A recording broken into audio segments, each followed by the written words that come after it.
If you want to be remarkable, you're going to need to do something remarkable.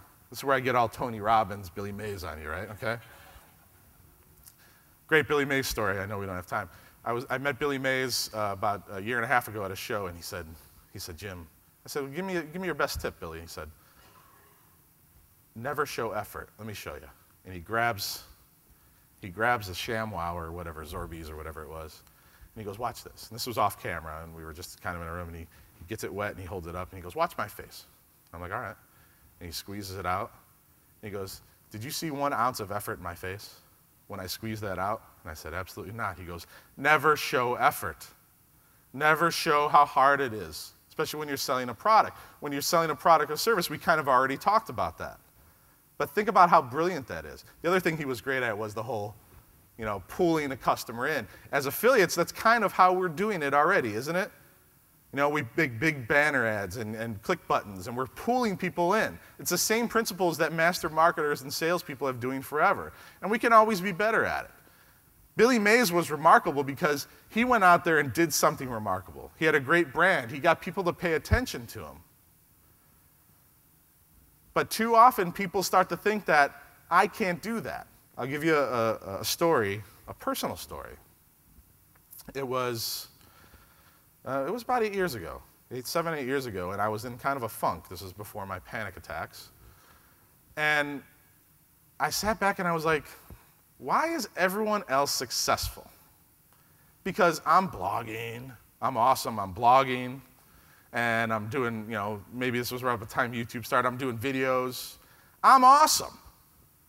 But I'm looking at all my friends and everyone I know, and they're getting all the publicity, they're getting all the leads, they're making all the money. And I had the pity party.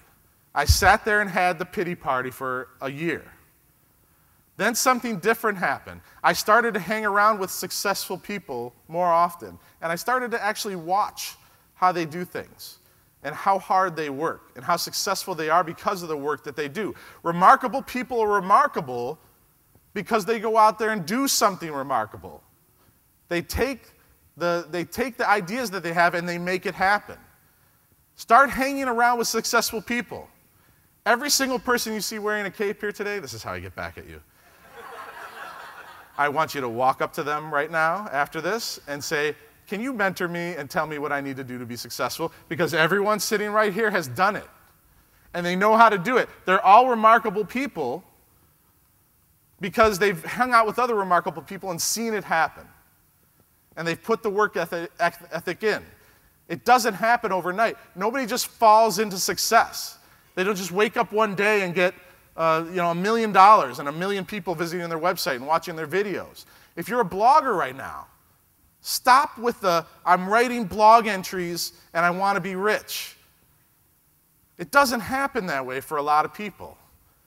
If you're blogging about architecture, I want you to write blogs about architecture. I want you to create a video every day about architecture. I want you to do a live hour streaming Ustream show about architecture every day. I want you to do a podcast about architecture every day. You're not going to fall into it.